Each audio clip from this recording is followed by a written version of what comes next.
IP BEd के paper में total 4 अलग अलग सेक्शन आते हैं। इंग्लिश के 25 क्वेश्चन होते हैं, रीजनिंग के 25 क्वेश्चन होते हैं, जनरल अवेयरनेस के 25 क्वेश्चन होते हैं, टीचिंग एप्टीट्यूड के 25 क्वेश्चन होते हैं। इस वीडियो लेक्चर में हम लोग इंग्लिश के 25 क्वेश्चन के बारे में बात करेंगे। बेसिकली इंग्लिश के 25 क्वेश्चन के बारे में बात करेंगे जो 2024 के पेपर में आया था। बाकी के reasoning, general awareness, teaching aptitude, जो बाकी के अलग अलग सेक्शंस हैं उन सब को भी आप देख सकते हो। वो वीडियो लेक्चर के फॉर्म में अवेलेबल होंगे। आपको करना क्या है, चैनल के प्लेलिस्ट में जाना है, वहां पर आईपीबीएड 2025 करके प्लेलिस्ट होगा। इस प्लेलिस्ट में आप जाओगे, पीवाईक्यूज जो हैं, जो सॉल्व्ड पीवाईक्यू है वीडियो लेक्चर के फॉर्म में, आपको सीक्वेंस में देखने के लिए मिल जाएगा इस प्लेलिस्ट में। इस प्लेलिस्ट का लिंक भी मैं डिस्क्रिप्शन बॉक्स में डाल दूंगा, नीचे कॉमेंट में भी पिन कर दूंगा। और उसी प्लेलिस्ट में आपको ये भी देखने के लिए मिलेगा कि पास्ट 5 to 6 ईयर में दिल्ली बैट्स के अच्छे खासे कैंडिडेट्स हैं जो आईपी बीएड क्वालिफाई किए हैं। इनफैक्ट लास्ट ईयर तो आईपी बीएड में जो रैंक 1 आया था, आईपी के नॉर्मल बीएड में और आईपी बीएड के स्पेशल एजुकेशन में, दोनों का रैंक 1 दिल्ली बाइट्स से ही था। इंग्लिश के पेपर में जो क्वेश्चन नंबर 1 है, which of the following is a correct sentence, इन सब में से करेक्ट सेंटेंस कौन सा है? ये ध्यान देना, बहुत से ऐसे लोग सोचते हैं कि सर ये इंग्लिश वाला पेपर हिंदी में नहीं आता है क्या? अरे नहीं भाई, ये लैंग्वेज का पेपर है, इंग्लिश का पेपर इंग्लिश में ही रहेगा, इसमें किसी को कंफ्यूजन नहीं होना चाहिए। Which are the following is a correct sentence? He don't like pizza, she doesn't like pizza, they doesn't like pizza, I doesn't like pizza. भाई ये तो बहुत बेसिक सा क्वेश्चन है, मतलब क्वेश्चन को आप रीड करोगे, स्वाद लेके आपको पता चल जाएगा सी डजंट लाइक पिज्जा, कि option number B will be the right answer. Choose the correct form of the verb. The cat dash on the mat, is laying, मतलब कैट क्या अंडा दे रही है क्या? Is laying on the mat, no भाई, is lying on the mat, पड़ी हुई है, मतलब choose the correct form of the word. The cat is lying on the mat, मतलब बैठी है, लेटी हुई है, पड़ी हुई है। The cat is lying on the mat. Next, which of the following is a compound sentence? Simple सा क्लियर है, the cat mewed and the dog barked. Sentence से ही क्लियर है कि ये कंपाउंड सेंटेंस है। जहां पर आप देख रहे हो कि एक एडिशनल जैसे सेंटेंस आप देखिए लिखा, I like coffee, she ran to the store, we went for a walk, ये सिंगल सेंटेंस है। आप देखो कि सिंगल सेंटेंस है, तो ये बहुत इजी क्वेश्चन है कि what is a compound sentence. जिसको इंग्लिश के क्वेश्चंस बिल्कुल ना करने का आइडिया, वो भी समझ जाएगा कि the cat mewed and the dog barked, इस तरह का सेंटेंस एक कंपाउंड सेंटेंस बेसिकली हो सकता है। What is the superlative form of the adjective good, best? ठीक है, कहीं भी देखोगे नॉर्मल मिल जाएगा कि is not good, is the best, तो वो सुपरलेटिव फॉर्म ऑफ गुड जो है वो बेस्ट होता है। Identify the adverb in the following sentence. She speaks softly. सबसे पहले तो एडवर्ब क्या होता है? एक ऐसा वर्ड कह लो जो कि किसी प्लेस, टाइम, मैनर, कॉज, मतलब उसकी रिगार्डिंग और एडिशनल इंफॉर्मेशन देता है। ठीक है, वो सॉफ्टली क्या करती है? Speaks softly, she speaks softly. ठीक है, तो बेसिकली क्या है, identify the adverb in the following sentence. She speaks softly, तो मतलब वो कैसे स्पीक करती है? सॉफ्टली स्पीक करती है। ये जो स्पीक है, जो मान लो जो उसका बोलना है, ये सॉफ्टली वर्ड क्या कर रहा है, उसकी रिगार्डिंग और इंफॉर्मेशन दे रहा है कि वो बहुत ही सॉफ्टली बोलती है। ठीक है, तो एडवर्ब, तो identify the adverb in the following sentence. She speak softly, तो B, option B softly is the right answer. Which of the following is a definite article? The, यार इंग्लिश में डेफिनेट आर्टिकल द होता है, simple सा definition है। What is the correct plural form of the word goose? Geese। ये अपने आप में एक एक्सेप्शन है। देखो इस तरह का क्वेश्चन एग्जाम में जब आता है ना, तो पीवाईक्यू अगर देख के डरा मत करो, अरे यार मेरे को तो पता ही नहीं है गूज का गीज होता है। ये सब कुछ एक्सेप्शन है, ये आपको आता है तो ठीक, अगर आप रेगुलर बेसिस पर इंग्लिश वगैरह रीड करते तो आपको पता है। अदरवाइज ये उस तरह का प्लूरल नहीं है कि उसमें एस लगा दिए प्लूरल में या ई एस लगा दिए तो काम चल जाएगा। तो कुछ कुछ एक्सेप्शन होते हैं, तो गूज का बेसिकली गीज होगा।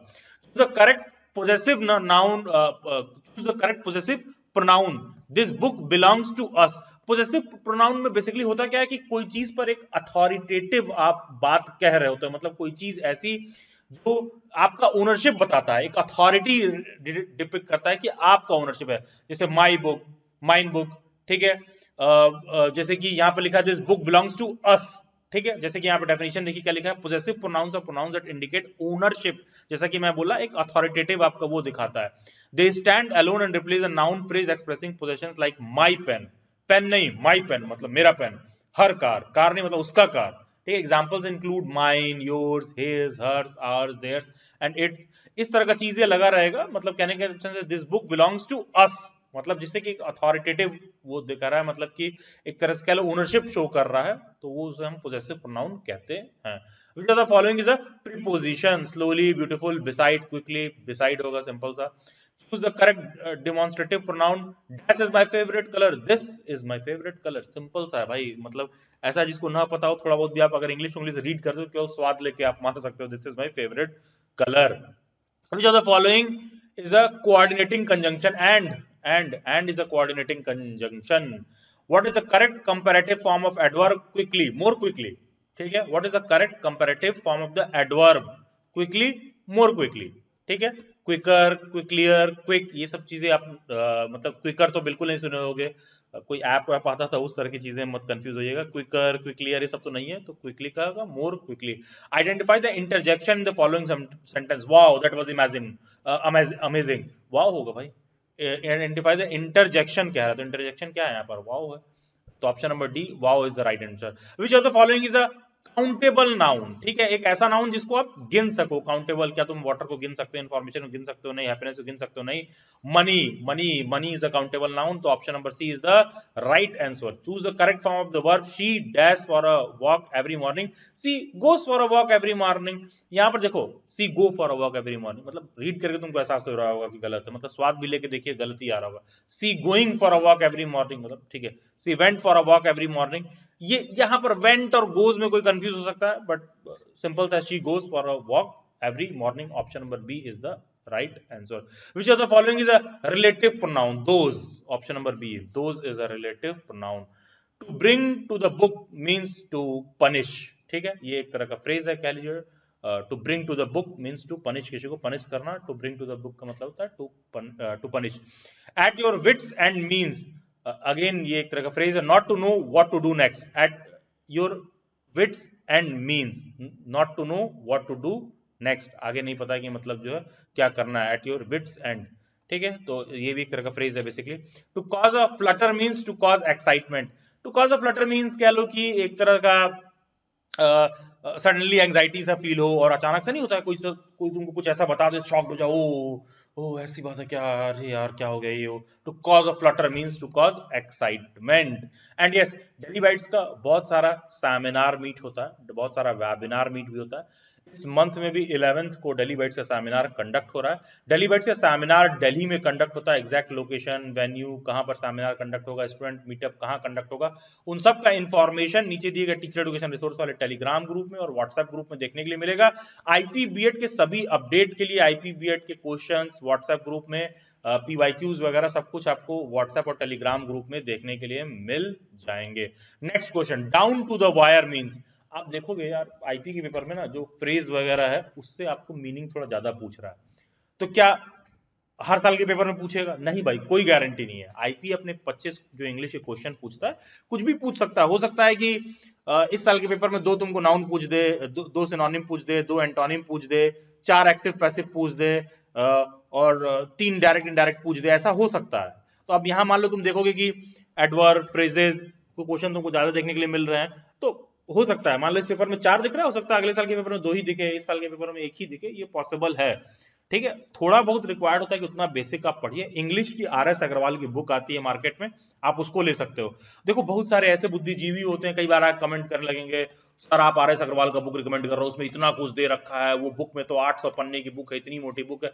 भाई तुमको सारा नहीं पढ़ना है. आईपी के पेपर में इंग्लिश का क्वेश्चन सॉल्व करने का सबसे बेस्ट टेक्निक यही है कि डेली बाइट्स के आईपी बीएड के प्लेलिस्ट में जाओ, पास्ट 4 से 5 ईयर का पेपर उठाओ, टीचर एजुकेशन रिसोर्स वाले टेलीग्राम ग्रुप में जाओ, पास्ट 4 to 5 ईयर का तुमको आईपी बीएड का पेपर मिल जाएगा. वहां से तुम इंग्लिश के सभी क्वेश्चंस को निकाल लो और देखो कि कौन कौन से टॉपिक से वो लोग क्वेश्चन पूछ रहे हैं. जिस जिस टॉपिक से क्वेश्चन पूछे हैं उस टॉपिक को इंग्लिश का जो आरएस अग्रवाल वाली बुक आती है, मार्केट में मोटी सी बुक आती है, आपको देखने के लिए मिल जाएगा. 700-800 पन्ने नहीं होंगे, 400 तक लगभग पेजेस होंगे उस बुक में. आप वो सारे टॉपिक्स को इस आरएस अग्रवाल वाली बुक से पढ़ जाओ, that is more than sufficient. ये एक तरह का एंट्रेंस एग्जाम है. इसके लिए कोई एक फिक्स्ड बुक नहीं आती है कि सर वो कौन सी बुक है बता दो जिससे मेरा एग्जाम में हो जाए, वो वाली बुक पढ़ लें. ये जो नॉर्मल बुक आती है, आप करो क्या कि आप ये इंग्लिश का पेपर दे रहे हो, फ्यूचर में कोई और एग्जाम दे रहे हो, कल को आरआई बीएड का पेपर दे रहे हो, कुछ भी दे रहे हो, जहां भी इंग्लिश पूछ रहा है, पास्ट 4 to 5 ईयर का पेपर उठाओ, टॉपिक ढूंढो, उस टॉपिक को आरएस अग्रवाल वाली बुक से पढ़ लो. तो down to the wire means something that ends at the last minute. Down to the wire मतलब थोड़ा सा आप कॉमन सेंस भी यूज करोगे तो आपको समझ में आएगा कि something that ends at the last minute, मतलब फ्रेज से क्लियर हमको हो रहा है। The relaxations are expected to facilitate the infusion of funds into the debt burdened sector, thereby ensuring faster completion of projects. So option number D is the right answer. After a plane crash in a remote area, your main priorities for survival would be shelter, water and food. देखो यार plane crash हुआ है ना तो survival की बात होगी, ठीक है, तो फॉर सर्वाइवल, तो option number C is the right answer.